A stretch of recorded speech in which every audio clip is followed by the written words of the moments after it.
Hi, I'm Teresa Weezar, your host of 1 in 10. In today's episode, Treating Adverse Childhood Experiences in Rural America, I speak with Dr. Lindsay Druskin Grimes, Clinical and Research Postdoctoral Fellow at Kennedy Krieger Institute. Now, many of us are familiar with the original Adverse Childhood Experiences, or ACEs study. This was the first time that the effects of trauma on physical and mental health were documented in ways that affirmed what clinicians were seeing in their practice every single day. In the 40 years since, many studies have followed that have examined some particular aspect of ACEs. Today, as you'll hear, we examine the relationship between ACEs, the day-to-day functioning of kids, and treatment engagement in rural children's advocacy centers. Are children with high ACEs scores more or less likely to engage in treatment? Are kids who are functioning well in their home or school more or less likely to attend treatment? And what do we know about the ways in which we can buffer against adverse childhood experiences? I know you'll be as interested in this thought-provoking conversation as I was. Please take a listen. Hi, Lindsay. Welcome to 1 in 10. Thanks so much for having me. I'm really excited to be here to speak more about this work. So how did you come to this work looking at the relationship between ACEs and treatment engagement?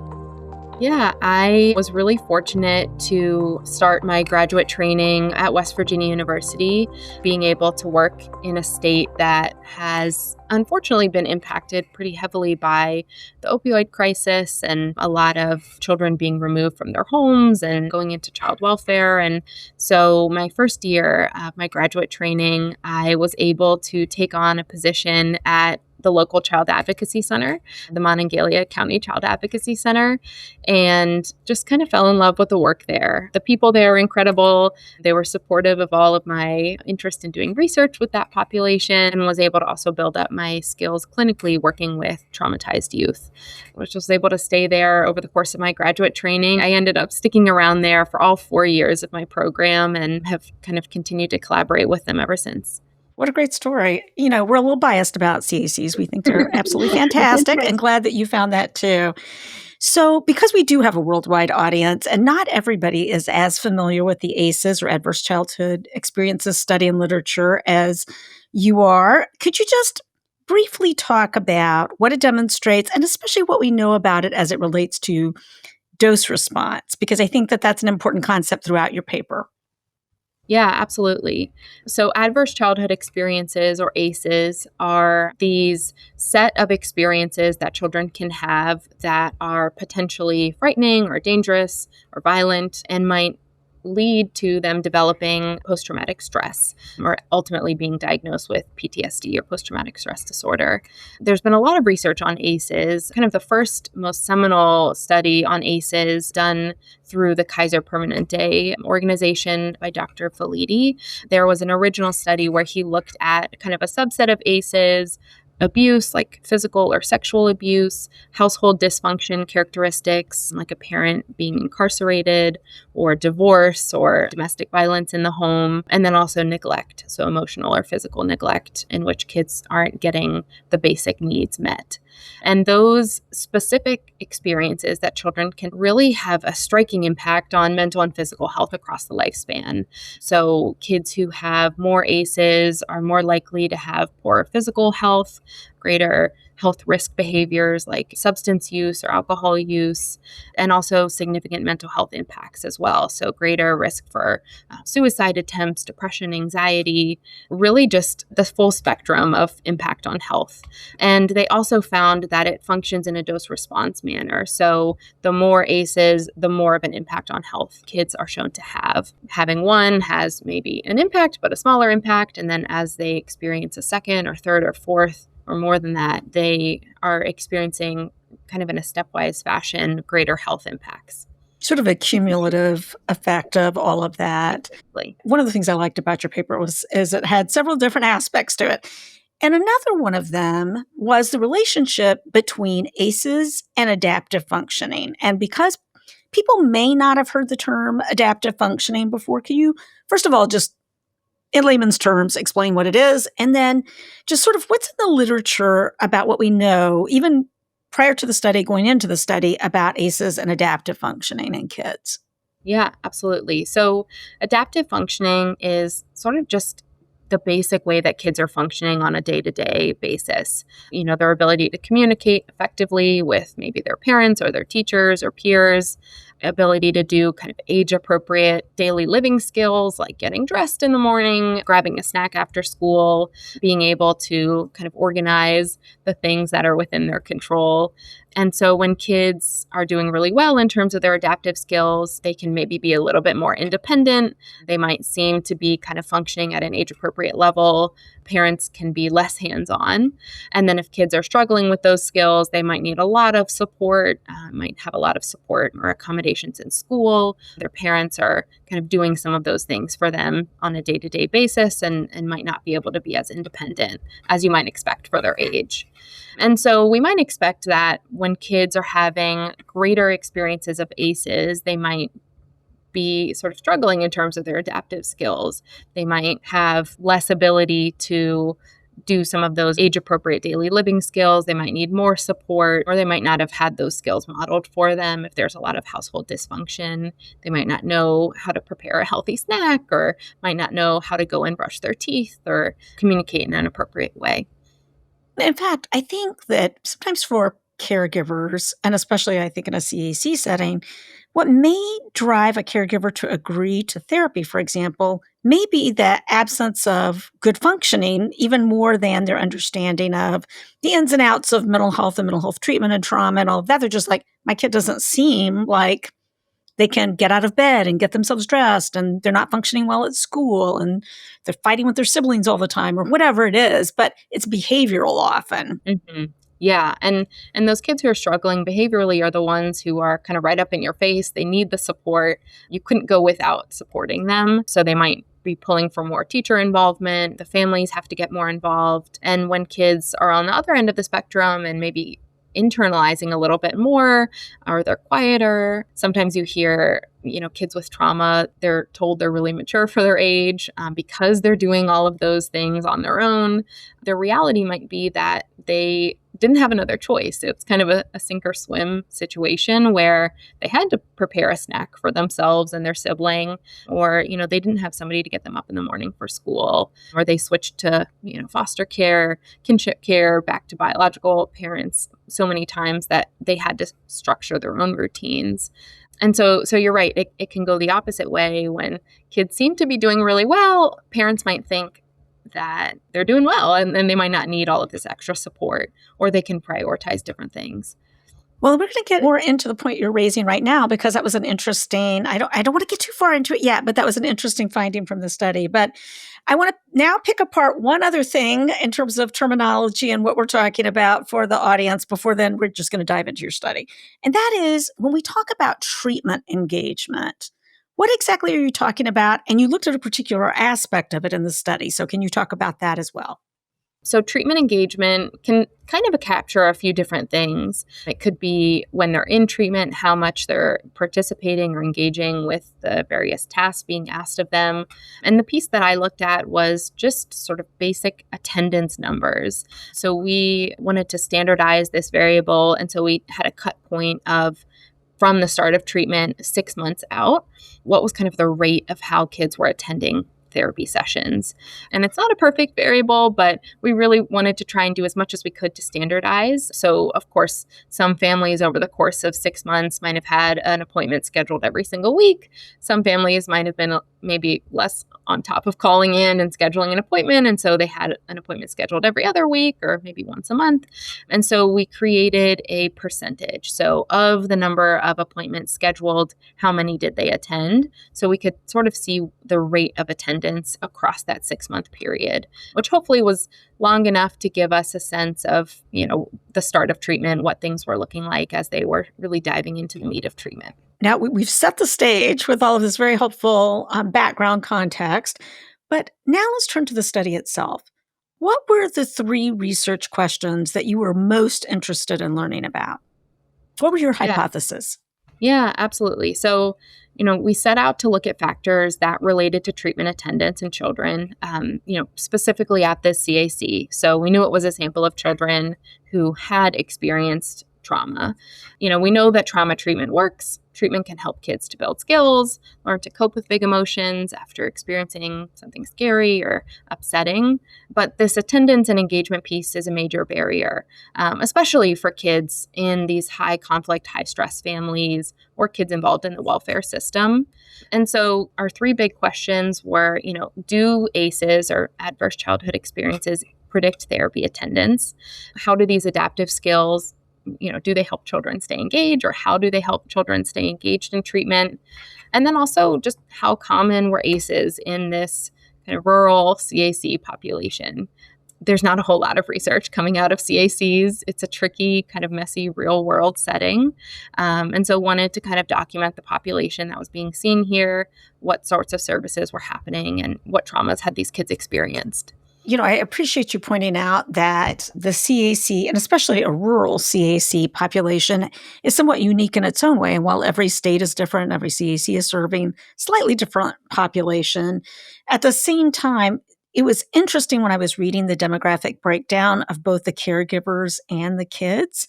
There were just some unique aspects of that. Do you want to talk a little bit about what your subject pool looked like? Yeah, absolutely. So this was a sample of kids who were coming to the CAC seeking treatment. A lot of the kids had done a forensic interview after being victimized, so kind of in collaboration with law enforcement, being able to come in for kind of a child-appropriate interview to ask about the things that had happened to them. And then because we offered treatment at our center, many of the kids stayed right there for treatment. And so this was really a highly traumatized population. Many of the kids weren't just, really coming in after being traumatized by a dog bite or something like that. And so on average, kids in this sample, on average, the kids were about 9. We see the full range of the age spectrum. So the little ones up to teenagers.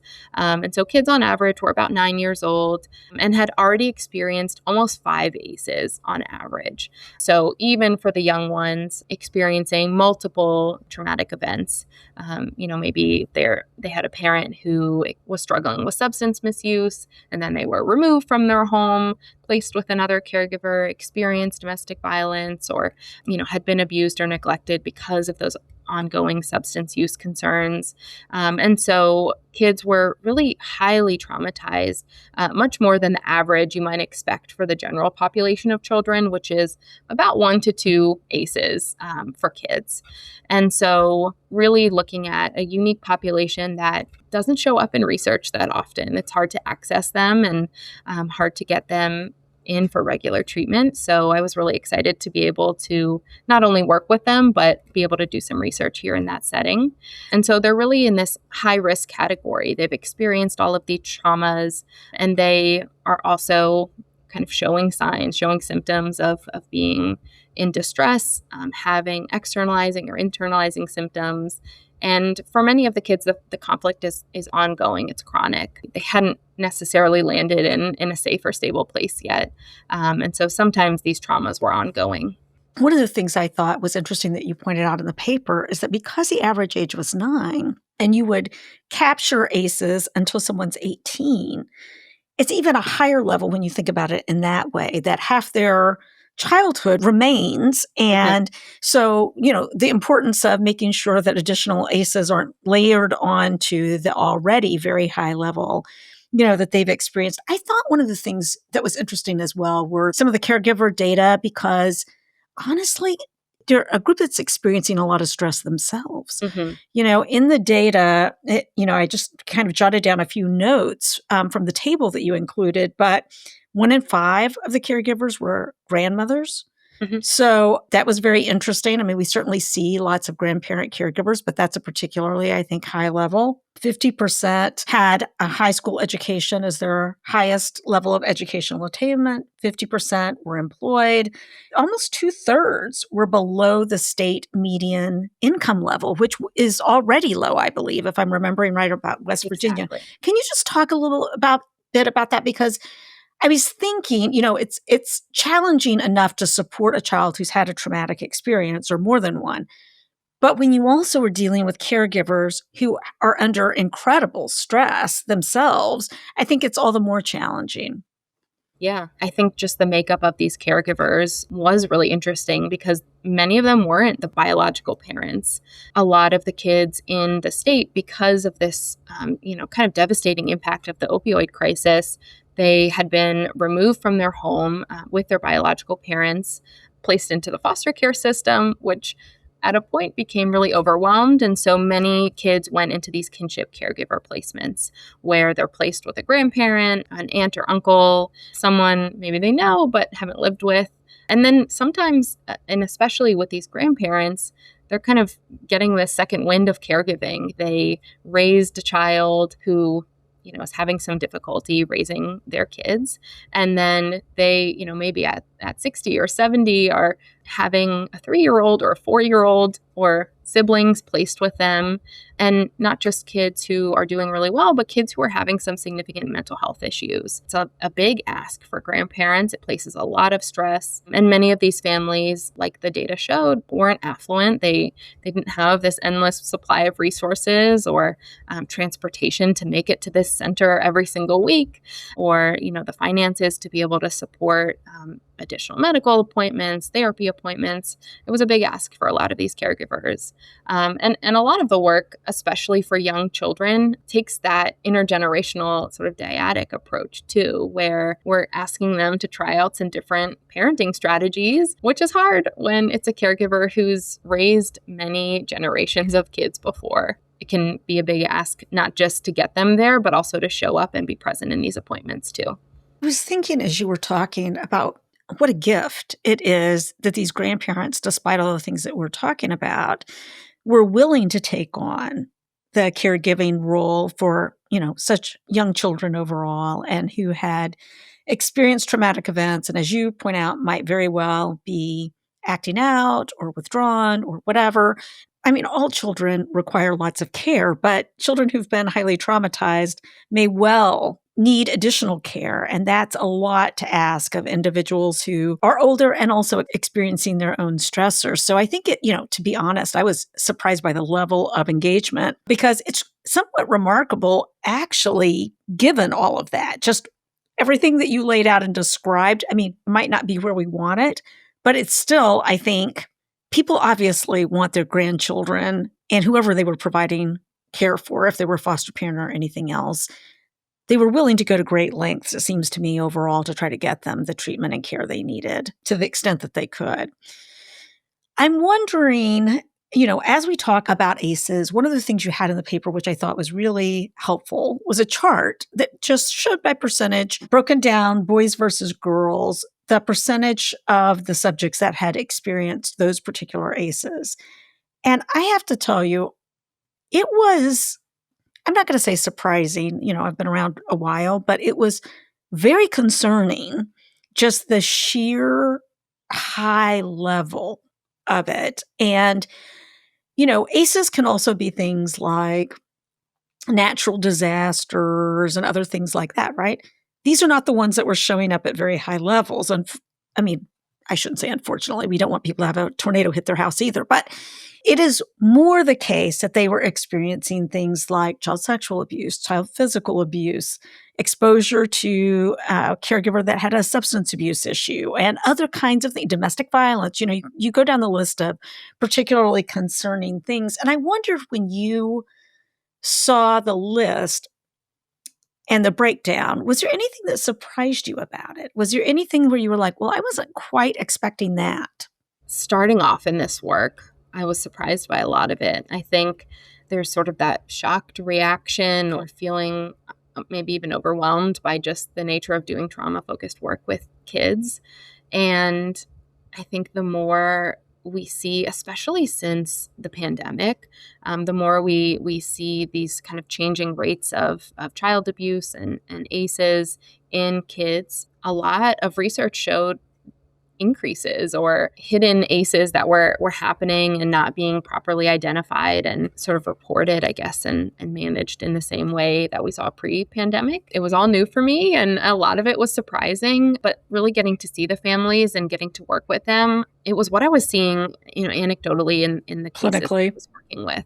Clinically, these were what all of the families walking through the door were having trouble with. And it was that same pattern over and over again.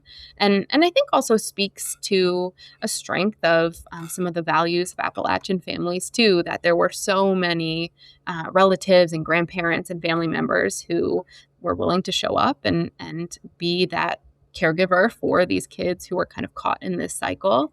And again, speaks to a strength of that population and the family, the strong value of family in this region of the country. And also, yeah, what could kind of be a motivator for families too.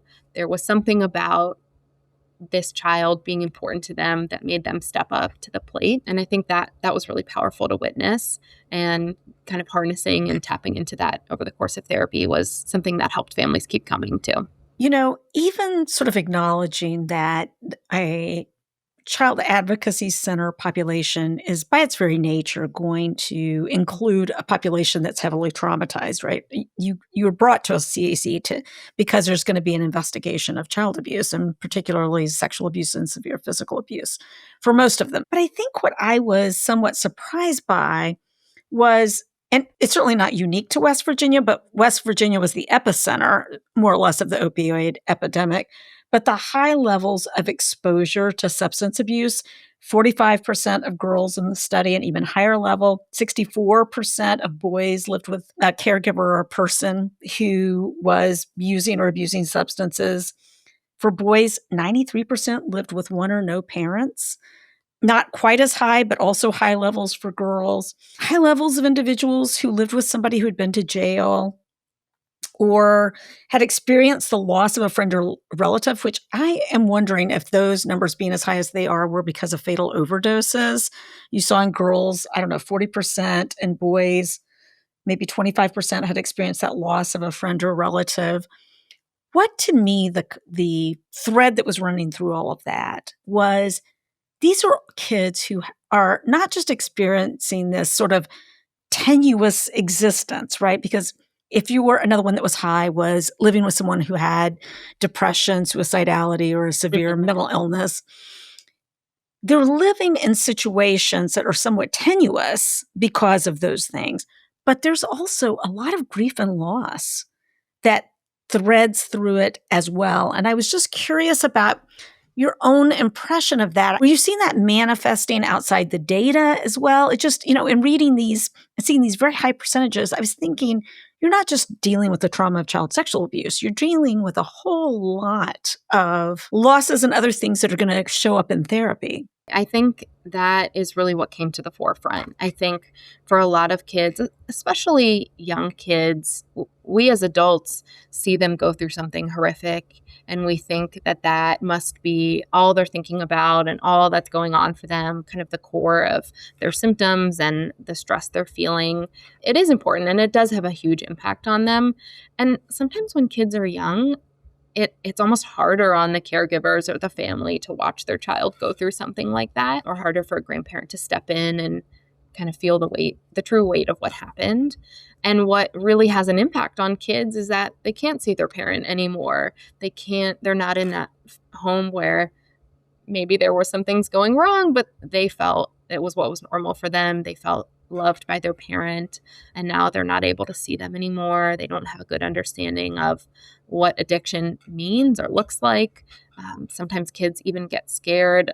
A caregiver might explain, mommy was taking medicine or mommy was sick, and so they themselves might get scared to take Tylenol, or if they get a cold, they're wondering, their brain is filling in all of the gaps of what does that mean if I'm sick too? And so it's really that ripple effect, the loss of their caregivers, being displaced, the home that they knew was changed and taken away from them, maybe quickly, or something like they walked in on a parent who had overdosed.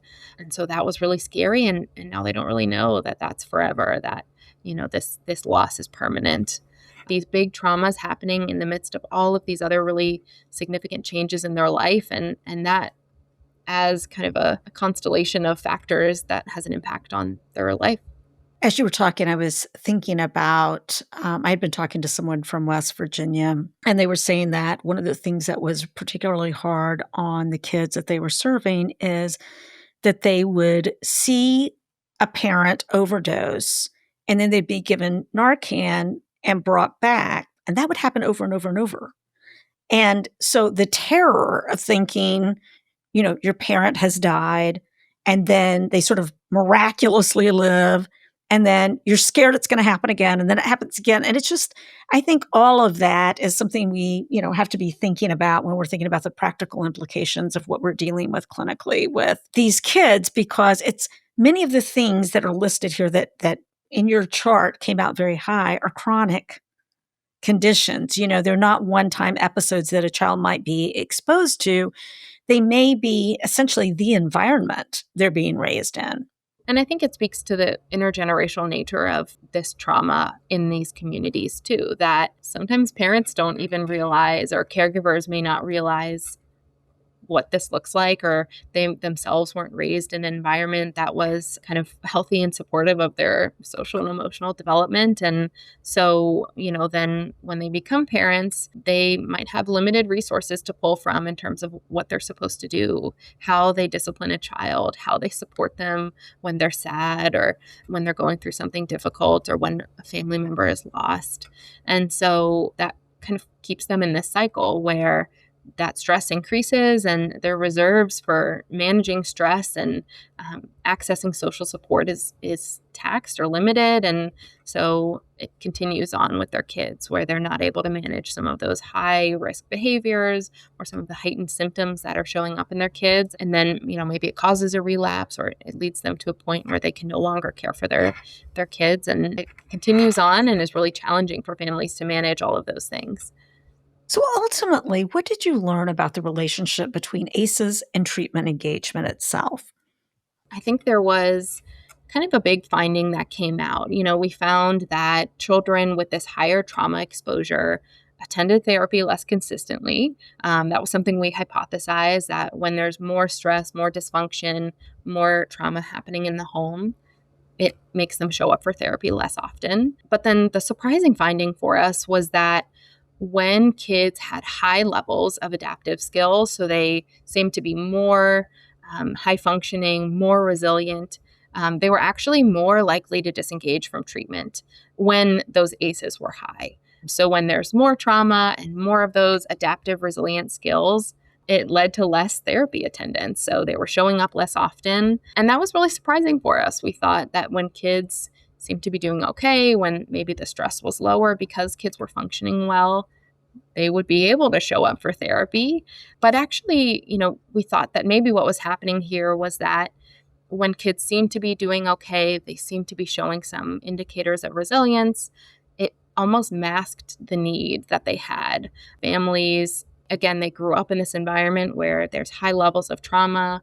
They were part of the trauma potentially.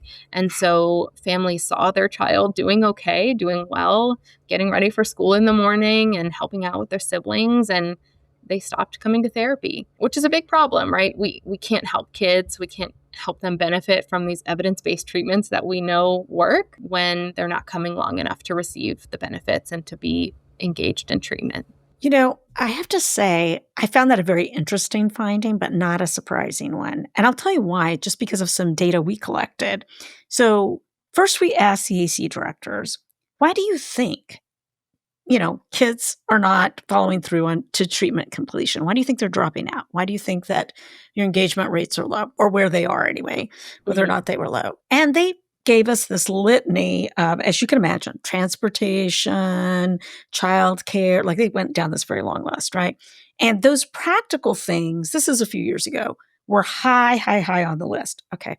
So then in our outcome measurement surveys, we surveyed caregivers and we said sort of the same question. Like, if for whatever reason you didn't follow through on the referral that you received to therapy, why not? And the number one thing was, I didn't think my child needed it. Mm-hmm. So I think, we have been working for a long time to say, you're trying to solve the wrong problem, CAC director. Like you think it once the bus token or the gas card is there, you're there. Whereas we need to listen to what parents are telling us and caregivers, which there's a persuasion piece of this. If somebody isn't familiar with therapy, or maybe they had a bad experience themselves with therapy, right, as an adult, or something else, that attitudinal barrier is more important in some ways than the other factors. So when I read your paper, I was like, oh, that is so interesting, because it's so similar to our own experience when we were kind of probing on questions of engagement. And I feel like caregivers are very honest, in terms of just going, I didn't think they needed it, or whatever it was. And I could see it happening in my clients too. I think about families where, maybe kids were placed with an aunt and an uncle, and they have their own kids in the home, and a kid coming in who, experienced this neglect, but took on a sort of a parentified role, helping out with their siblings. And of all of the kids in the home, the kid who's maybe the oldest experienced this trauma the longest, but is helpful and kind and able to almost be another mother figure to their younger siblings. They seem to be doing okay. So when you have to prioritize, you have to pick and choose what you have time for, they maybe get the short end of the stick. And it's not malicious, but it's because they have so much else going on. There's so much on their plate. The kids are being placed with them almost overnight, and they have to pick and choose something, right? Well, and to your point in the paper, the other issue is that we shouldn't assume that a caregiver automatically knows the lifelong impact of ACEs, right? They can very easily, if they don't have a professional background in this, if the child seems to be functioning well, their viewpoint might be, unless and until they don't seem to be functioning well, they're fine. We've been supportive, we've encouraged them, they're active in their church, whatever. And so I think that you raised a really important point in the paper, which is there's an educational role here that we have with these caregivers to talk about the fact that somebody seems to be functioning fine now doesn't necessarily negate all the potential impacts of the ACE exposure. Yeah. And I think, like you said, that's a huge takeaway for us.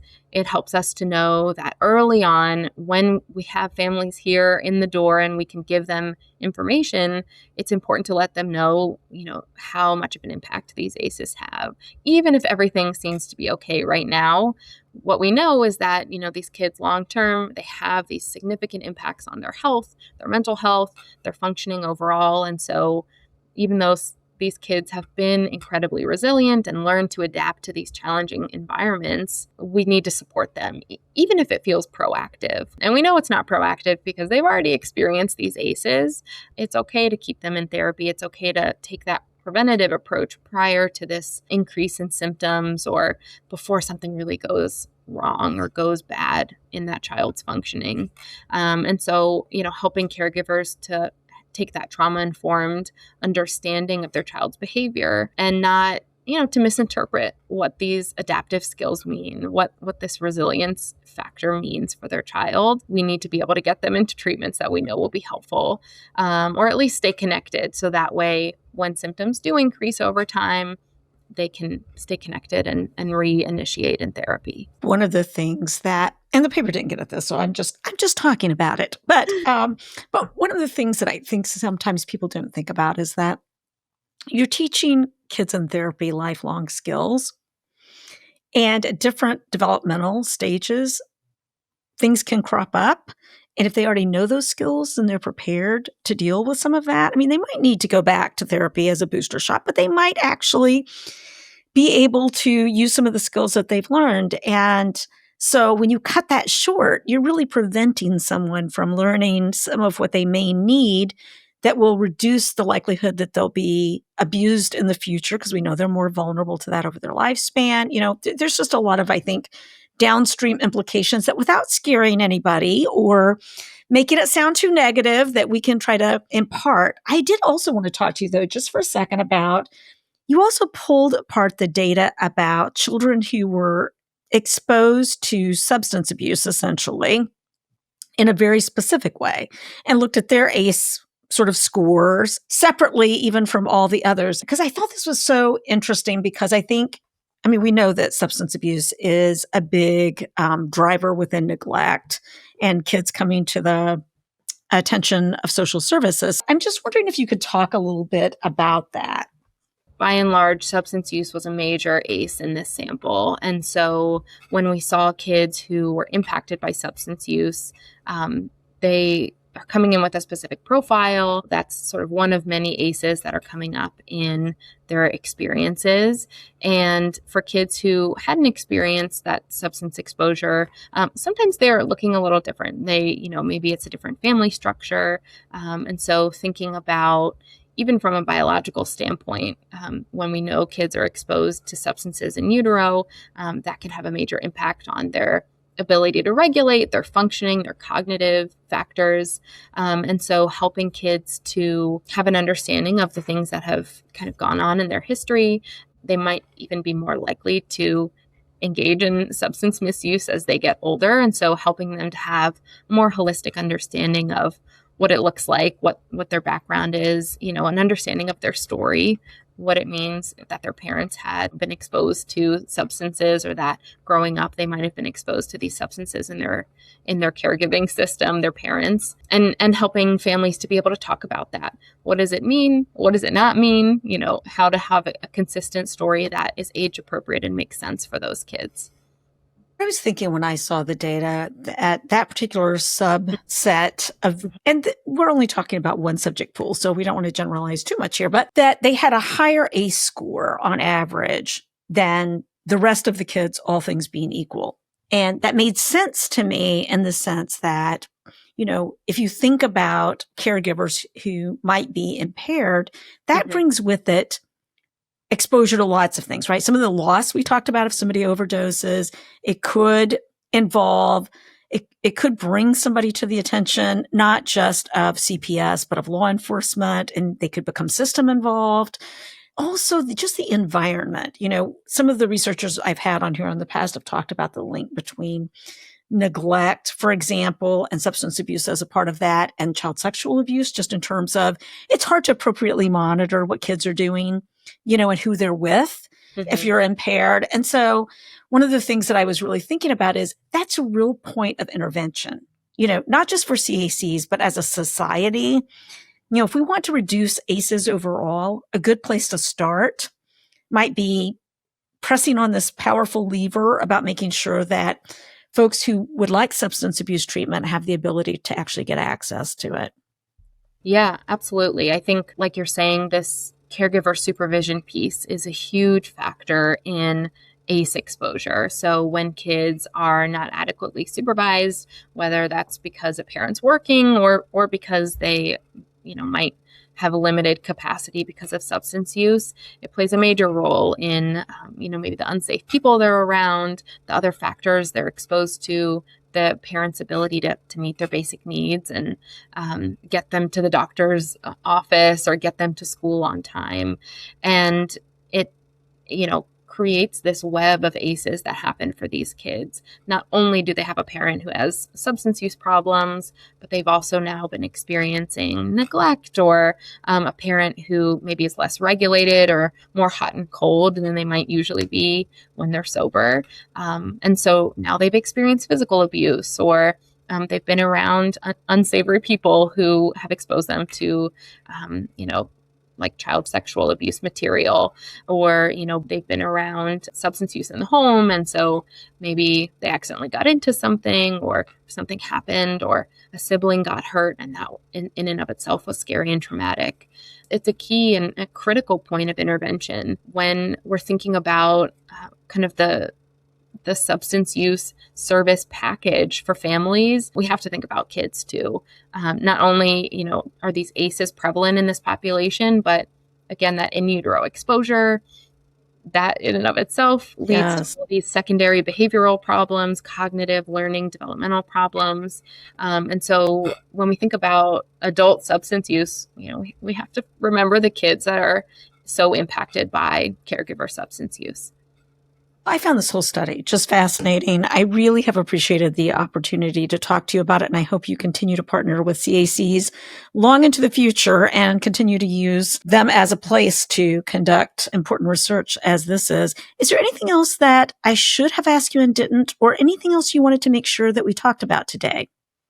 I think, like you said, I hope to be able to collaborate for, a long time in doing this important work with researchers from the CAC and from West Virginia University. And I think, a piece that maybe is missing from this study is what these kids look like long term. Does it really have an impact if they're staying in treatment longer? What's kind of the optimal level of treatment for these kids, and how can we really help them? How can we know what the appropriate package is for these kids who've experienced this high level of ACEs? And I hope to be able to continue to do some of this research and ask some of those questions. I'd also like to thank my collaborators from the Mon County CAC, especially Dr. Laura Capage, the center's fearless executive director. She was a wonderful mentor to me, and I miss getting to work at the CAC with all of them. I think the staff and the volunteers they're just incredible. They're on the ground doing all of this really hard work, working with some of these really challenging cases where this trauma is kind of chronic and ongoing. And it was a privilege to have worked there for the 4 years that I did. And would also love to thank my co-authors, Dr. Hannah Elias, Sharon Phillips, Sydney Parker, Samantha Franzisi, Taylor Schultz, and then, of course, my mentor, Dr. Cheryl McNeil. You mentioned 3 or 4 studies you'd like to do in the future, so you just come on back anytime when one of them gets published. Thank you so much, Lindsay. Thank you so much. Thanks for listening to 1 in 10. If you like this episode, please share it with a friend or colleague. And for more information about this or any of our other episodes, please visit our podcast website at 1in10podcast.org.